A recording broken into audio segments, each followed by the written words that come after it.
Hey class, it's Albert again. So now I'm going to be talking to you guys about emergency preparedness. As we know, we live in South Florida. Most of our disasters can be predictable, right? Our main concerns are always tropical storms, hurricanes. We really don't have to deal too much with earthquakes. Not that it could never happen, but thankfully I don't believe we've ever had one. So that shouldn't be much of a concern. Although with the earthquakes, just coming right off the coast of Cuba, that's kind of a bit of a writing on the wall. We might want to be thinking about that. But back to the main things that we're always affected with, like I said, the tropical storms, hurricanes, tornadoes. Even after these are all things we want to remember that we are very prone to, even though we haven't had a few hurricanes in a while down in South Florida, so which is great.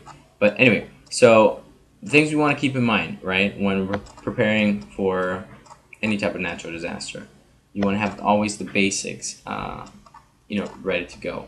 So, especially now we're about to get into hurricane season, we want to make sure we have plenty of water, right? That's the main thing.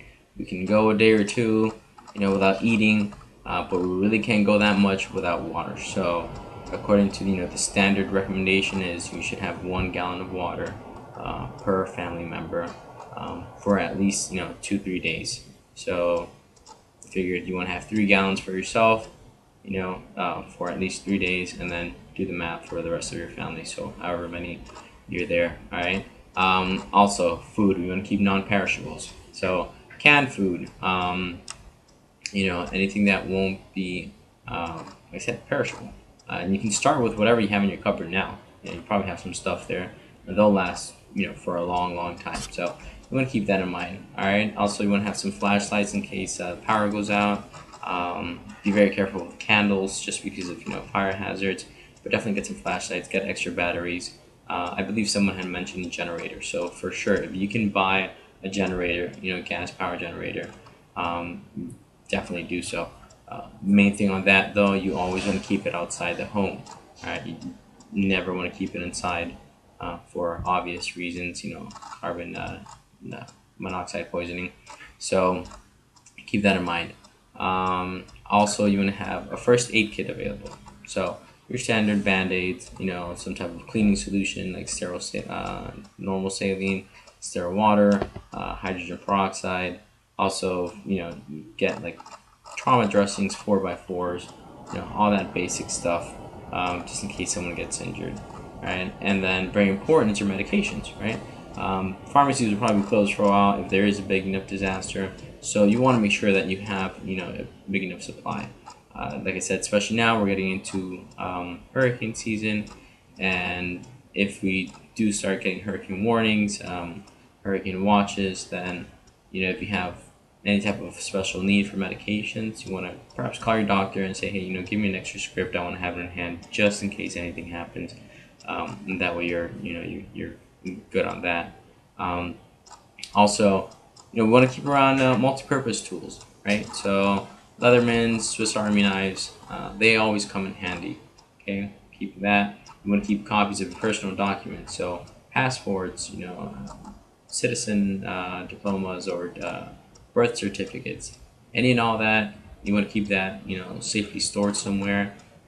Perhaps the originals, maybe a safety box at a bank, but always keep a copy with you, in your emergency preparedness kit, because you never know what can happen, where you might have to go if, God forbid, your house gets suffers enough damage where you need to be relocated. You wouldn't have all this documentation, so it'll be very important to keep track and whatnot. You want to make sure you have all your cell phones, and your chargers. Hey, if possible, have an extra battery. If not, have some way of getting your phone charged. Maybe even in your car, have car chargers. Make sure you have car chargers for all the different phones that you have in your house. Right. Also, if you have pets, don't forget about them. Nobody wants to leave those little guys behind. Right? We all love them, so keep them in mind.